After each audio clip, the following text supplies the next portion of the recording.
gimana kalau misalnya menghadapi tetangga yang ya itu sih bersikap sombong saja, bersikap sombong. Terus ya ada lagi tetangga yang maksudnya kalau bertemu saya kayak orang tua saya itu kan di rumah gitu saja, kalau di rumah ya anak lagi bekerja gitu ya. Terus kalau misalnya ada orang tua anak itu, tetangga itu lari-lari, buang muka lari-lari gitu ya. Aku sebenarnya udah ngomong sama ibu jangan diladeni, jangan sabar aja. Tapi kadang namanya juga orang yang Ustazah kan kayak merasa sakit hati gitu ya Ustazah ya. Kayak gitu itu gimana Ustazah maksudnya supaya gak terlalu mikirin, gak terlalu sakit hati gitu. Soalnya kan itu kan tetangga gitu Ustazah. Merasa kayak gimana gitu Ustazah. Gitu aja Ustazah, gak panjang-panjang deh. Gak panjang-panjang pertanyaannya, tapi jawabannya panjang Bu. Gak apa-apa, baik. Ya gak apa-apa. Ya jazakillah khair pertanyaannya.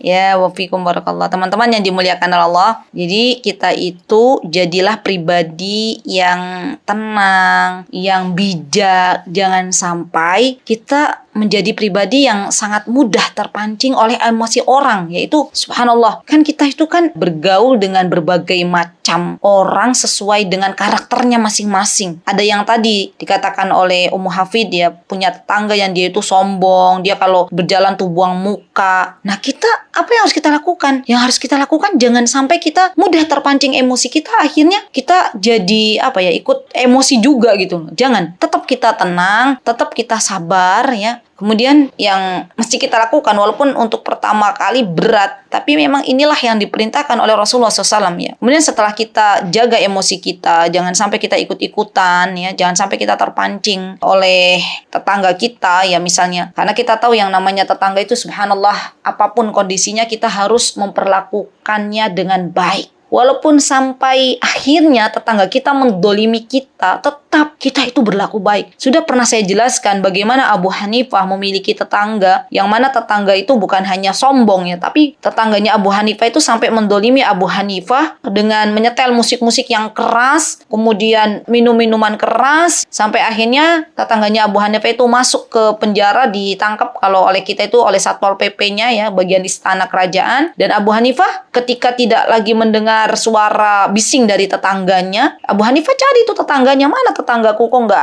ada suara-suara bising musik gitu ya. Kemudian diketahui bahwasanya tetangganya ternyata ditangkap oleh istana ya, oleh Satpol PP itu.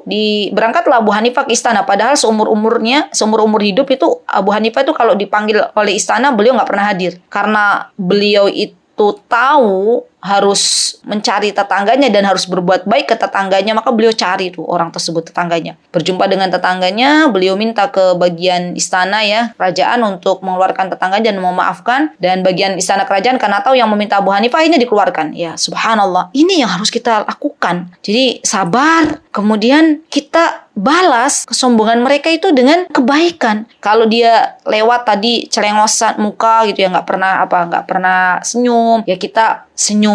Kalau dia lewat tidak pernah menegur kita kalau lewat depan rumahnya kita tegur ya. Kalau kita misalnya ada hadiah yang bisa kita berikan hadiah. Jadi balas keburukan orang itu dengan kebaikan. Balas keburukan orang itu dengan kebaikan. Maka subhanallah kita akan lebih tentram. Dan kita katakan kepada diri kita bahwasanya ketika kita membalas ya kesombongan tetangga kita dengan kebaikan, dengan kesederhanaan kita, dengan sikap kita yang lebih baik daripada dia, itu kita lakukan bukan untuk meminta pujian dari tetangga kita, bukan, tetapi karena agar Allah ridha kepada kita. Karena kita sedang mengamalkan hadis Nabi kita Muhammad SAW, "Man kana yu'minu billahi wal yaumil akhir," kata Rasulullah SAW, "falyukrim jarahu." Barang siapa yang dia beriman kepada Allah dan hari akhir, maka muliakan tetangganya. Rasulullah SAW tidak mengatakan nanti tetanggamu sifatnya begini-begini, enggak. Itu secara secara umum, muliakan tetanggamu. Maka kalau kita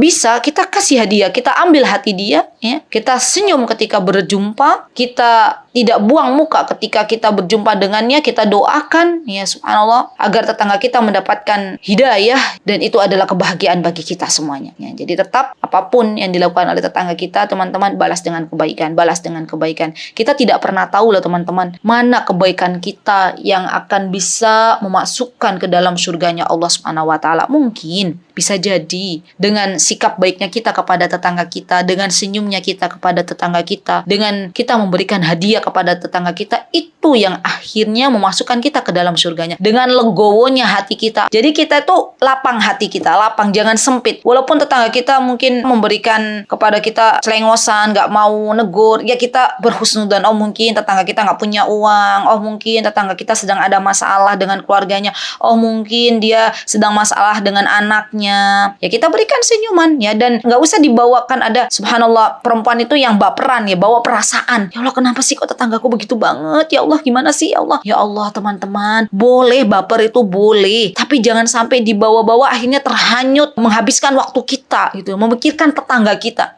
Sayang waktu kita itu di dunia cuma sebentar. Kita setengah jam daripada memikirkan tetangga kita, ya keburukan tetangga kita, mending untuk baca Al-Quran, mending untuk mendoakan tetangga kita semoga Allah berikan hidayah, mending untuk mempersiapkan hadiah kita berikan ke tetangga kita. Itu jauh lebih baik daripada kita ngersulo dalam hati kita, daripada kita memikirkan tetangga kita dengan keburukan yang dia lakukan kepada kita. Wallahu ta'ala a'lam bishawab.